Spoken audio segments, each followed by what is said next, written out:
कैसे हैं आप लोग। उम्मीद करता हूँ आप अच्छे ही होंगे।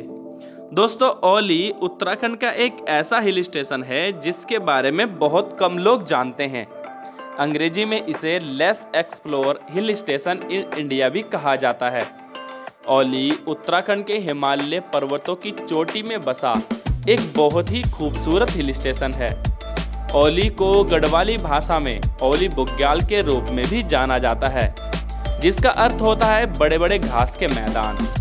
औली समुद्र तट से लगभग 8,200 फीट की ऊंचाई से भी अधिक ऊंचाई पर स्थित है। जोशीमठ से औली पहुंचने के दो रास्ते हैं।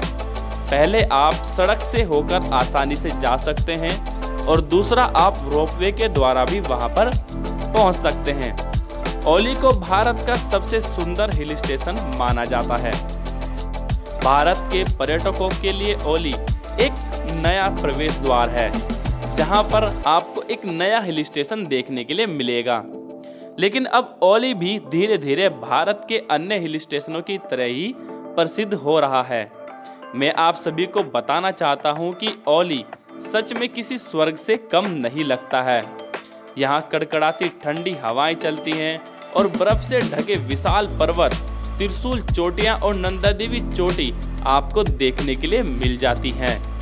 नंदा देवी दुनिया की 23वीं सबसे ऊंची चोटी है और यह 7,816 मीटर की ऊंचाई के साथ ही भारत की दूसरी सबसे बड़ी ऊंची चोटी है। दिसंबर से लेकर मार्च तक औली के पर्वत आमतौर पर बर्फ की मोटी कालीन से ढक जाते हैं। औली में भारत का सबसे प्रसिद्ध स्काइंग ग्राउंड भी है और यहाँ दुनिया भर के लोग स्काइंग करने और स्कीइंग की प्रतियोगिता में हिस्सा लेने के लिए भी आते हैं। औली में 14 दिनों का स्काइंग कोर्स भी कराया जाता है और इस कोर्स के बाद आपको एक स्कीइंग का सर्टिफिकेट भी दिया जाता है। हर साल यहाँ पर इंटरनेशनल लेवल पर विंटर गेम्स कराए जाते हैं। औली में स्कीइंग एक मुख्य आकर्षण है। केबल कार की सवारी और रस्सी लिफ्टों जैसे अन्य आकर्षण भी इसी में शामिल है। अब आपको बताते हैं कि औली क्यों प्रसिद्ध है। औली अपने स्काइंग के लिए प्रसिद्ध है, ट्रैकिंग के लिए प्रसिद्ध है, नंदा देवी चोटी के लिए प्रसिद्ध है, त्रिशूल चोटी के लिए प्रसिद्ध है और कैंपिंग के लिए भी प्रसिद्ध है। औली उत्तराखंड, गढ़वाल, हिमालय और नंदा देवी के 360 डिग्री का दृश्य दिखाता है, इसलिए भी प्रसिद्ध है। यहाँ के बुग्याल बेहद ही खूबसूरत हैं और इसलिए भी प्रसिद्ध है। औली में एक आर्टिफिशियल लेक है जिसे बनावटी लेक भी कहा जाता है, इसलिए वहाँ पर ये प्रसिद्ध है। फोटोग्राफी यहाँ की बेहद ही ज़्यादा प्रसिद्ध है। औली अपने बर्फ से ढके पर्वत और बर्फ से ढके घास के मैदानों के लिए प्रसिद्ध है। हम अब आपको बताते हैं कि औली में जाने का सबसे अच्छा समय कौन सा है। दोस्तों, अगर आप औली जाने की योजना बना रहे हैं तो आपको यहाँ पर सही समय पता होना चाहिए कि आपको कब जाना है। 25 दिसंबर से मार्च के बीच में आप यहाँ पर कभी भी जा सकते हैं। दिसंबर से लेकर मार्च तक इस समय पर यहाँ पर बहुत सारी बर्फ पड़ती है और बर्फ से ढके विशाल पर्वत आपको देखने के लिए मिलेंगे। साथ ही यहाँ पर आप बर्फबारी भी देख पाएंगे।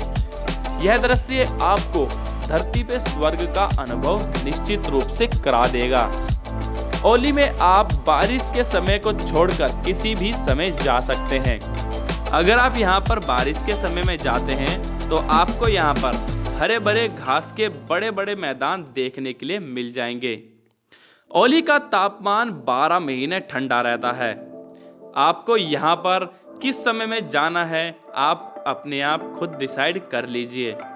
जनवरी से लेकर मार्च तक यहाँ का तापमान -1 डिग्री से लेकर -6, 7 और 10 डिग्री तक भी चला जाता है और गर्मियों के दिनों में यहाँ पर तापमान 10 डिग्री से लेकर 15-20 डिग्री तक रहता है।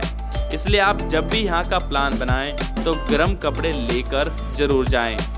दोस्तों, औली दिल्ली से लगभग 515 किलोमीटर की दूरी पर स्थित है। आप यहाँ पर आसानी से पहुँच सकते हैं। आपको यहाँ आने के लिए सबसे पहले हरिद्वार, ऋषिकेश या देहरादून ही आना पड़ेगा। ओली का सबसे नज़दीकी रेलवे स्टेशन भी हरिद्वार, ऋषिकेश और देहरादून का ही है। हरिद्वार से ओली की दूरी लगभग 285 किलोमीटर रह जाती है और ऋषिकेश से इसकी दूरी लगभग 256 किलोमीटर रह जाती है। ओली जाने के लिए आप हरिद्वार, देहरादून से आगे आपको बाय बस ही जाना पड़ेगा। हरिद्वार तक आप रेल या फिर बस के थ्रू आ सकते हैं।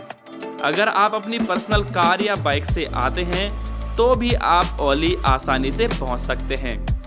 अगर आप ओली जाते हैं तो आप हरिद्वार, ऋषिकेश, श्रीनगर, रुद्रप्रयाग, कर्णप्रयाग, जोशीमठ होते हुए ओली पहुंच जाएंगे।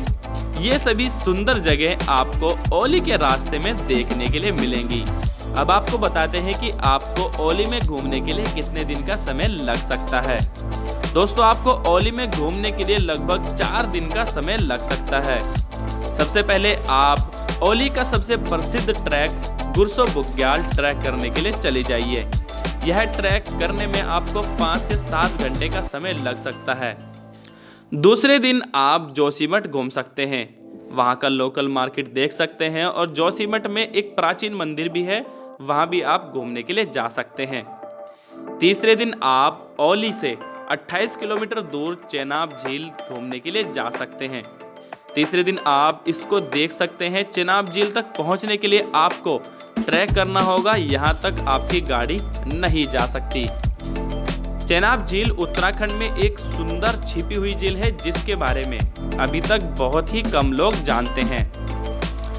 चौथे दिन आप ओली के आसपास की जगह देख सकते हैं, जैसे बद्रीनाथ का माणा विलेज जो भारत का अंतिम गांव है।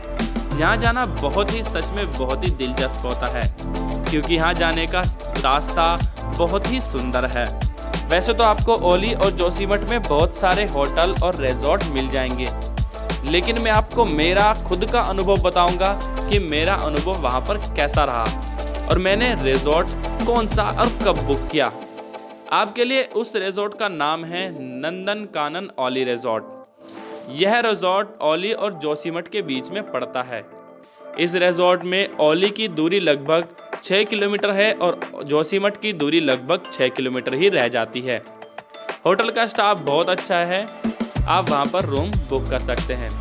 वैसे आप वहाँ पर कैंपिंग भी बुक कर सकते हैं और टेंट भी बुक कर सकते हैं और आप वहाँ पर नॉर्मल होटल भी ले सकते हैं।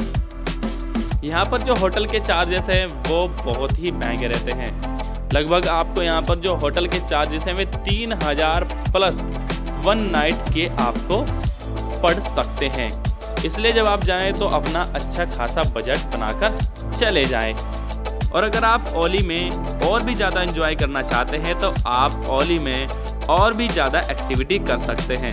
जैसे आप ओली में स्कीइंग कर सकते हैं, ट्यूब राइडिंग कर सकते हैं, स्नो मोटर बाइकिंग कर सकते हैं, आदि काम आप वहां पर और एक्टिविटीज़ कर सकते हैं। स्नो ट्रैकिंग और स्नो शूज़ पहनकर वहां पर मस्ती करना और स्नो में आपको खेलना वहां का बहुत ही ज़्यादा फेमस है। इसलिए आप जब भी जाएं तो पूरी तैयारी के साथ जाएं।